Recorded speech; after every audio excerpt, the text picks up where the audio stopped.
सावधान, अपने अपने कीमती सामान और पर्स का ख्याल रखना, ये पॉकेटमारी हो सकती है। जैसे ही आप ध्यान रखिएगा पॉकेट मार लेगा। स्लीपर में बैठेगा तो कोरोना हो जाएगा, राजधानी में बैठेगा तो कोरोना नहीं होगा। जी यही बात है। अफसोस इस बात का नहीं है कि धर्म का धंधा हो रहा है, अफसोस इस बात का है कि पढ़ा लिखा इसमें अंधा हो रहा है। आप समझिए, 800 फीट का कोच है, स्लीपर में बैठेगा तो कोरोना हो जाएगा, थर्ड एसी राजधानी में बैठेगा तो कोरोना नहीं होगा। मतलब सीट सेम है, समझ रहे हैं ना।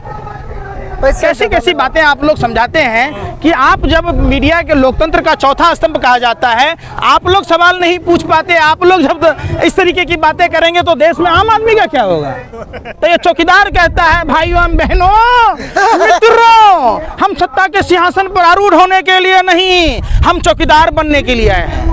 तो चौकीदार के रहते देश की सारी संपत्ति बिक रहा है, देश में मंदी है, अर्थव्यवस्था है, देखिए गिर रहा है जीडीपी वगैरह। तो इसका क्या मतलब, चौकीदार चोर है, चौकीदार डकैत है, चौकीदार पॉकेटमार है। एक बात बताइए, लालू यादव के जी के समय में टिकट के दाम में 1 रुपया कम किया गया, कर्मचारियों को बोनस दिए गए, 80,000 कुलियों को एक ही कलम से नौकरी दी गई, टिकटों के दाम कम किए गए, गरीब आदमी राजधानी और शताब्दी ट्रेन जैसे यात्राएं करेगा, गरीब रथ जैसे ट्रेन दिए गए, ट्रेन प्रॉफिट में थी। राजा हरिश्चंद्र की छठी औलाद, अपने को दिव्य पुरुष कहने वाले शासन सत्ता में बैठे। ये ना, गाजियाबाद से आनंद विहार का टिकट का दाम 3 रुपया था, अब सुनिए ना, 3 गुना नहीं 10 गुना बढ़ा हुआ है। आप गौर कीजिए ना, 30 रुपए का टिकट मिल रहा है, फ्लेक्सिबल रेट हो गए, डिमांड के हिसाब से टिकटों के दाम बढ़ रहे 10 गुना। आप समझिए, 800 फीट का कोच होता है, स्लीपर में 72 सीट है, गरीब रथ में 72 सीट है, राजधानी में 72 सीट है। राजधानी में कोरोना के नाम पर खाना नहीं दिया जा रहा है, चादर नहीं दिया जा रहा है, टिकट का दाम 2500 से 3000 उसले जा रहे हैं। ट्वीट करके बता रहे हैं कि लोग ज्यादा भीड़ ना लगे इसलिए टिकट का रेट बढ़ा। सरकार ने कहा है कि हम कंपनियां नहीं चलाएंगे सरकारी, हम सिर्फ सरकार चलाएंगे, हम सबको बेचेंगे इनको। तो कौन बोल रहा है चलाने के लिए? आप समझिए, मोदी जी जो कह रहे हैं उसी के लिए हाई तौबा मचा रहे हैं। तो जब आपसे देश नहीं चल रहा है, आप चलाने में सक्षम नहीं है, तो फिर आप वेतन क्यों ले रहे हैं? आपके तमाम जो सांसद मंत्री गरीब जनता के टैक्स के पैसों से वेतन भत्ता क्यों ले रहे हैं? आप निजीकरण का हम जो कर रहे हैं कि आदमी कर्मचारी काम नहीं कर रहा, तो आप कर रहे हैं, तो रेल मंत्री काम नहीं कर रहा, उसे रेल मंत्रालय नहीं चल रहा, तो रेल मंत्री वेतन क्यों लेगा, आवास क्यों ले? सुनिए ना, सवाल तो ये भी उठता है ना, जब आपसे बैंक नहीं चल रहा तो वित्त मंत्री का क्या काम है? वो क्यों सैलरी ले रहा है? राष्ट्रहित में छोड़ दीजिए, देश के लिए वेतन लेना छोड़ दीजिए, पेंशन लेना छोड़ दीजिए। देश में जो कर्मचारी है जो इतने सालों काम करेगा तो उसका पेंशन आप खत्म कर दिए। अटल मुनि पेंशन पी गए, अगस्त मुनि समुद्र पी गए, और नरेंद्र मोदी पूरा देश को पी गए, रोजगारी खत्म कर दिए, अपने आप को साधु महात्मा बन गए। इससे काम होता है? बताइए ना आप। जो पुलिस में, सेना में लोग हैं जो जान पर खेल कर हमारे देश को चलाते हैं, मजदूरी करते हैं, उनको पेंशन नहीं मिले। ये हराम के खाने वाले जिनसे देश नहीं चल रहा है, बैठ के 5 स्टार होटल में रहेंगे, हवाई यात्रा करेंगे, राजधानी का किराया लेंगे, पेंशन लेंगे, सब कुछ लेंगे, कहेंगे हम देशभक्त हैं। तो देशभक्ति दिखाना दो कि देश में पैसों की कमी है। एक बात बताइए, देश के बजट में सब चीज़ में कटौती की गई, तो क्या नए संसद भवन बनाना जरूरी था? क्या 85,000 करोड़ रुपए के फ्लाइट खरीदने जरूरी थे? तो ये देशभक्ति है? मतलब आपके पास घर में बर्तन हांडा बेच के घर में कलर टेलीविजन लगा लीजिए, किडनी बेच के वो कार खरीद लीजिए। जब आप ही नहीं रहिएगा तो उस कार का क्या करोगे भाई?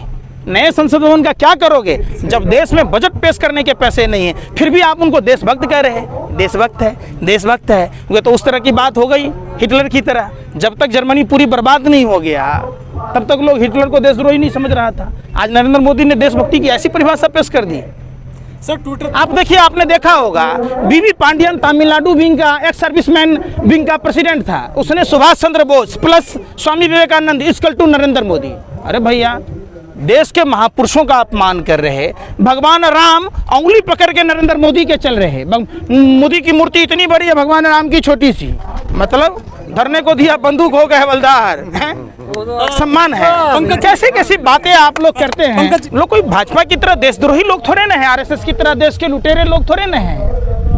ये लोग खेती कर रहे, घर परिवार भी चला रहे, कोई प्रधानमंत्री जी की तरह रनवा थोड़ा न है कि छोड़ दिया जसोदाबेन जी को। कुमारी रही, न सुहागन रही, न विधवा रही, जिसके मांग में सिंदूर भरा उसको सब प्रधानमंत्री की तरह छोड़ देगा। राहुल गांधी भी हैं। अरे सुनिए ना, उसको रनवा नहीं बोलते पत्रकार महोदय, शादी करके छोड़ देना गुनाह है। शादी नहीं किया, सुनिए, शादी नहीं, अरे बात ही नहीं समझ रहा। आप जिस हिंदू धर्म के फर्जी ठेकेदार की आप गुणगान कर रहे, दुर्योधन द्रौपदी का अपमान किया, उसको क्या सजा भोगना पड़ा? कंस देवकी का किया तो उसको कंस को क्या भोगना पड़ा? रावण ने माँ सीता का किया तो रावण को क्या भोगना पड़ा? इसने भी जसोदाबेन का किया है तो इसे भी भोगना पड़ेगा ना। जिसको आप देखिए, रामायण में महर्षि वशिष्ठ कहते हैं, जो निसंतान होता है, जिसके पास औलादें नहीं होती, अगर वो शासन करेगा तो वो लोग कल्याण की बातें नहीं करेगा। आज यथार्थ में देश में देखने को मिला। तो फिर अगर राहुल गांधी जी प्रधानमंत्री बन जाते हैं, उन पे भी तो औलाद नहीं है ना। शादी करके छोड़ना शादी वाला में उसमें अंतर नहीं है। आप फिर सुनिए ना भाई, अरे सुनिए नहीं रहे, आप प्रधानमंत्री की भाषा बोल रहे हैं। जसोदाबेन जी से शादी नहीं किए होते, अरे सवाल नहीं, सुन तो लो यार, शादी करने के बाद वो कुमारी रहेगी।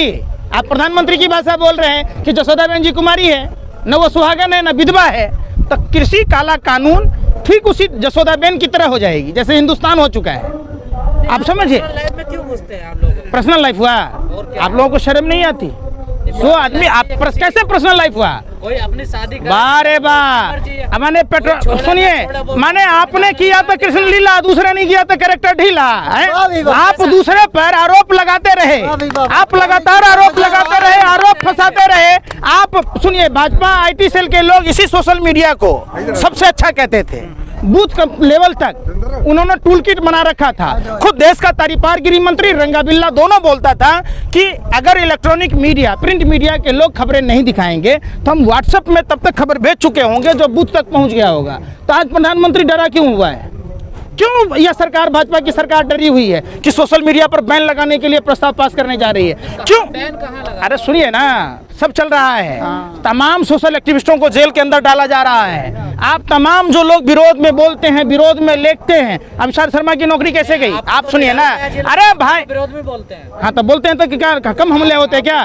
75 बार हमले हो चुके हैं। और बम्बई में मैरीन ड्राइव थाने में किस लिए अरेस्ट किया था? क्या किसान आंदोलन के पक्ष में प्रचार करना क्या गुनाह है? क्या हमारा वहाँ गए थे रालेगांव सिद्धि, जब अन्ना हजारे के घर पर उस अन्ना हजारे ने कहा था कि 84 साल की उम्र है, मैं किसान आंदोलन के साथ में हूँ। आखिर वो किस डर से पलटी मार गया जो जनवरी में आंदोलन में आने की बात कह रहा था?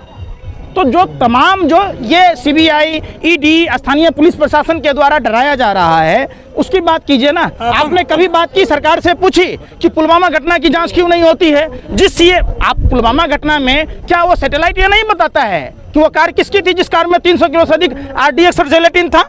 जो पुलवामा घटना के समय DSP वहां पदस्थापित था, वही दिल्ली चुनाव में 12 लाख रुपया लेकर आतंकवादी को ला रहा था, उस पर NIA चार्जशीट दाखिल नहीं कर पाया। पामेला गोस्वामी के आप ड्रग दो करने वाला, वो ड्रग लेके कलकत्ता से आ ही रही थी। सुनिए ना, जितने भी देश में घटनाएं हुए, कौन गया था मसूद अजहर को जीजा समझ के छोड़ने पाकिस्तान? कौन गया था बधाई देने? कौन गया था पाकिस्तान में बिरयानी खाने? कौन गया था पाकिस्तान में चादर ओढ़ने? अगर पर देश का एक आम नागरिक बधाई दिया होता, या ओवैसी, राहुल गांधी, कोई भी पार्टी का नेता दिया होता तो क्या होता? ये सरदार पटेल का सम्मान है कि सरदार पटेल के नाम पर बने हुए स्टेडियम, मोटेरा स्टेडियम का नाम ठकेरा के नाम पर रख दिया है। लेकिन इंडिया जीत तो गया। अरे भाई सुनिए ना, आप लोग तो सब चीज ऐसा ही जोर देते हैं। इंडिया जीता किसके बदौलत? वहाँ जाके रजत शर्मा और मोदी जी क्रिकेट के बैटिंग और बॉलिंग करके आए थे कि हमारे देश के सपूत करके आए थे? कैसा सरदार पटेल को इतने अपमानित किया मरने के बाद भी। चूंकि सरदार पटेल ने RSS पर बैन लगाया था, RSS को देश के लिए खतरा बताया था, सरदार पटेल की स्वदेशी वस्तु निर्मित करने की बात वो कहते थे, किसानों के सम्मान के बात कहते थे। बरडोली सत्याग्रह सरदार पटेल ने किया था, तो आज अगर सम्मान करते थे, किसानों की बात सुनते। भगवान श्री की बात तो बाबा रामदेव भी करते हैं। चाइना से जो मूर्ति हैं, बोलिए। अगर योग से बीमारी दूर होती तो बाबा रामदेव, कोरोनिल की फर्जी दवा, स्वास्थ्य मंत्री और नितिन गडकरी जैसे मंत्री के बीच में जो उन्होंने लॉन्च किया था IMA के डायरेक्ट बावजूद उन्होंने WHO का फर्जी आंकड़ा पेश किया था, तो क्या उस पर कार्रवाई नहीं होनी चाहिए थी? जब योग से बीमारी ठीक हो जाता तो इनको हॉस्पिटल में भर्ती होने की जरूरत क्या पड़ी? अरे भाई सुनो तो सही, होनी चाहिए ना स्वास्थ्य। बालकृष्ण और बाबा रामदेव एम्स में इलाज कराने क्यों गया? आप बताइए ना। आप लोग सवाल सरकार से पूछो। आप सवाल अरे फिर वही बात स्वदेशी की बात करते हैं नहीं, बाबा रामदेव करते हैं नहीं करते? है? स्वदेशी की बात करते हैं, बाबा रामदेव नहीं करते। बाबा रामदेव धर्म के साथ जोड़ के सब चीज स्वदेशी हो गया, अब बाकी दूसरा अगर बनाता है तो वो विदेशी हो गया। आप बताइए ना, बाबा रामदेव का वो बात आपको नहीं याद है? बच्चों 25-30 रुपए पेट्रोल डीजल मिलना चाहिए कि नहीं? 200 रुपए का सिलेंडर मिलना चाहिए कि नहीं? हर गांव पंचायतों को 200 करोड़ रुपया मिलेगा। अमेरिका और ब्रिटेन से आगे पहुंचेगा। तो रजत शर्मा जैसे पत्रकार का साथी बन रहे आप, अभी कभी सवाल किए? बाबा रामदेव लिखता है लाखों बरस पुराना हिमालय की गोद से निकाला गया नमक, और नीचे में एक्सपायरी डेट रहता है लिखा हुआ। नहीं लाता खोद के तो हुए पर सर जाता है। फिर देश में सब तरह के लोग हैं। जब देश आज़ादी की लड़ाई लड़ रहा था तो सावरकर, नाथूराम गोडसे जैसे लोग, RSS हेडगेवार जैसे लोग, देशद्रोही लोग, अंग्रेजों के दलाल और मुतलबे चाटने वाले लोग भी तो थे। तो क्या सब आप वही श्रेणी में जोड़ रहे हैं क्या? देश में हर तरह के लोग हैं। बात उसकी नहीं होती, बात उसकी होती कि आप देखिए कि किस तरीके से बाबा रामदेव जो साइकिल पर मट्ठा बेचता था, जो बड़ी बड़ी बातें कहता था, जो इंडिया अगेंस्ट करप्शन का एक बहुत बड़ा मंच बनाया था, तो आज इतने बड़े देश में जो घोटाले हो रहे हैं, देश बेचा जा रहा है, देश में करप्शनों की अंबार है, आपको हिम्मत है?